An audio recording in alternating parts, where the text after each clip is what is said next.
theme I want to emphasize is called getting comfortable with being uncomfortable. We've just talked about the challenges of growing a team and growing a business and the reality around sort of getting through that war zone so you can get yourself to that next level and take flight. What that's going to involve is injecting a lot of change in your life. And even if it's good change, you're heading in a new direction and growing your team and building your company, good change can be met with lots of resistance, and sometimes resistance from people you would never even think would give you resistance, the strangest people around. So the reality is, to survive and thrive in the sort of environment we work in now, we have to really get comfortable with being uncomfortable. So I want to sort of emphasize that theme a little bit for the next few minutes. So I have a question for all of you. Let's just say in the next year, Arbonne, Canada becomes or stays, it sounds like you guys are just off to rocking and rolling globally, but you get yourselves in such an incredible position as a team in Canada that Ms. O herself wants Arbonne Canada and nobody else to go on her show and talk about your new product line. How many of you think that is a no-brainer? We got to do it. We got to get on there. Yes. That is exactly the way we should think. Now, how many of you would be blown away if somebody on the team somewhere with influence is digging their heels in saying, I don't think so, we're not there yet, we're not ready? Everybody going to be blown away by that? No? Unbelievable. Now, how many of you have been involved in projects that you thought were going to be slam dunk, easy peasy, woohoo, I'm going to knock this one down and I'm going to move on, only to find out it's going to be the most grueling project of your career? Anybody been there before? Yeah. So this is where I was back in 2003. Combat boots are long gone. I'm wearing suits and stilettos now, working as a marketing executive over at Research in Motion, just down the road. Loving life, loving my job. And I get an email one night, and it's buzzing and ringing like our MC is suggesting, from our CEO, none other than Jim Balsley. And there's a little note on it. It says, Angela, apparently the producers at the Oprah show are looking at maybe getting the BlackBerry on the show. Over to you. You figure it out. Well, I'm looking at this at about 11 o'clock at night thinking, oh, no brainer. Of course, we're going to do this. Well, what I didn't consider is that this was 2003, and the device was still black. Don't know if you guys remember that. Black, no color, a little ugly.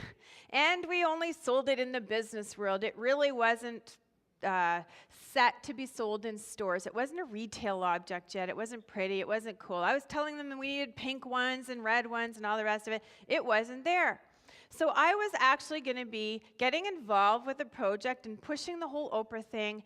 And I was going to be causing the company to do a bit of a right-angled turn with the product, because they, in terms of engineering and all these other things, were just not there yet, and the Oprah show wasn't necessarily what some people thought we should be doing. So I was going to have, even though in my mind and in my heart I knew this was the right way to go with this device, let's get it on the Oprah show, I was going to have hurdles and challenges and basically a 2x4 hitting me over the side of the head. No idea where some of these challenges were going to come from. So I'd like you all right now to think about, and you can write it down if you want, think about one of the greatest changes you've been involved in, and it may be at work. What's one of the biggest changes that you've either led or you've been involved in? Maybe it was when you told your husband, I want to quit my job at that big company, and I want to become an independent consultant at Arbonne. Maybe. Maybe it was something that you did completely outside the company, but think of that big change and the beginning of it before you started working on it. And I want you to picture this. You're at the bottom of a hill, and we got this big boulder. This is the change. We got to push it up the top of the hill, and you know in your heart that when you get it up there, it's going to roll down the other side, and it's going to be a huge success. So you're getting going, and you're starting to push this boulder up the hill, right? And you're pushing, and then you're looking around, and you think, wait a sec. there's a bunch of team members beside me standing there like this. They're not helping. What the heck's going on? And they're shaking their head saying, you know what? We're not sure if this is a sure thing or not yet, Ange. You keep going. You go, girl. So you do, because you know this is the right direction to go in. And you're pushing, and you keep pushing this boulder up, and then you get to the top of the hill, and you realize there's some buggers on the other side pushing the darn boulder right back on you. Anybody ever feel like they've been there before? The reality is that even when you are heading in a direction that is very positive, or you're moving your team in a direction that's very positive, we will get difficult times with trying to get buy-in.